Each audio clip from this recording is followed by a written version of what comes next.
నందిని 4వ తరగతి ఎంపీపీఎస్ కృష్ణపట్నం. ఇప్పుడు ఈ అమ్మాయి జీకేకి సంబంధించిన కొన్ని క్వశ్చన్స్ చెప్తుంది.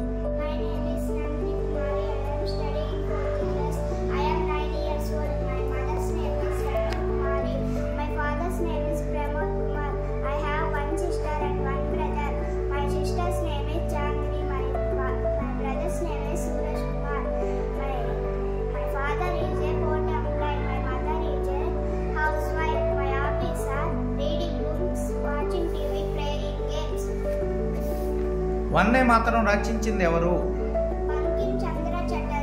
మా తెలుగు తల్లికి మల్లెపూ దండ రచించింది ఎవరు? ప్రతిజ్ఞ రచించింది ఎవరు? జనగణమన రాసింది ఎవరు? మన దేశం పేరు? మన భారతదేశానికి రాజధాని?